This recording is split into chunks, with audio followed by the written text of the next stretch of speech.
তো এটা ছিল পুরোনো বিল্ডিং যখন ছিল তখন স্যার এই জায়গাটা আগে না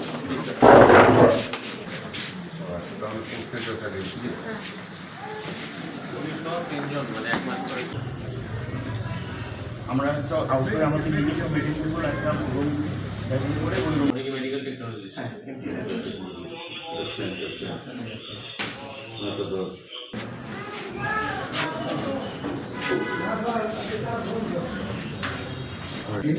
আপনি পাঠান আমি বলে দেবো অল ওভার দ্য কান্ট্রি বলে দেবো আমি তো নোংরা ভালো করে থাকি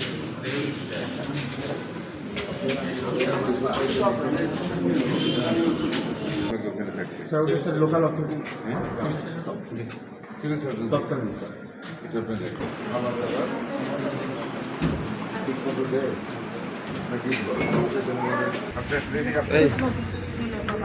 আপনি যান 13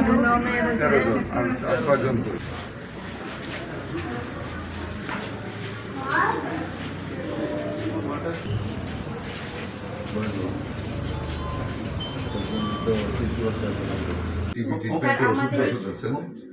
ওদের হচ্ছে স্যার জিম এক্সপার্ট হয়েছে আমরা আসলে জিম এক্সপার্ট মেশিন যারা অনেক আগে 2014 থেকে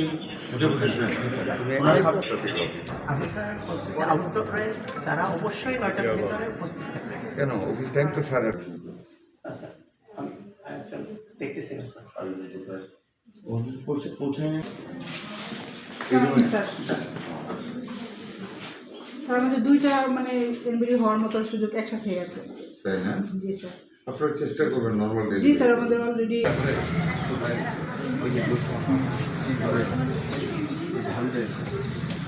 আমি ঠিক 8:30টায় 8:30 আমি ঢুকেছি আমি রাস্তায় একটু গাড়িতে বসেছিলাম 8টা বাজার জন্য ঠিক 8:30টায় আমি এখানে ঢুকেছি 8:30টায় এসে আমি আরএফওকে এখানে আমি টিএইচএফকে আমি এখানে পেয়েছি আরও কয়েকজন পেয়েছি যা ইমার্জেন্সি ডাক্তার পেয়েছি 2 জন লেট সহ আমরা পেয়েছি 8 জন উপস্থিত টোটাল পোস্টের ভিতরে এটা আমরা ধরেন ব্যবস্থা তো এটা দেখেন এটা একটা চাকরি ডাক্তারদের জবটা তো সাংঘাতিক মানবিক একটা জব ঠিক না আমরা তো বিপদে পড়লে ওনাদের কাছে যাই ওনাদের হাসি মুখটা দেখলে অনেকটা ভালো হয়ে যায় আমার কথা হলো এটা চাকুরি তো এটা না মানুষের সেবা করে যেন আমরা তো বলতেছি আমরা জনগণের গোড় ধরে আমরা পাবলিক হেলথ কেয়ারটা আমরা পৌঁছে দেবো চিকিৎসা সেবা পৌঁছে দেবো তো পৌঁছাবো তো ডাক্তার সাহেবদের দিয়েই এই তো সিনারিও বললাম এখন আমি যাই আমি আমার উপর তো ক্ষমতা আছে না সবার সাথে আলাপ করে নিয়ম অনুযায়ী যা করা যায় তাই করব আমাদের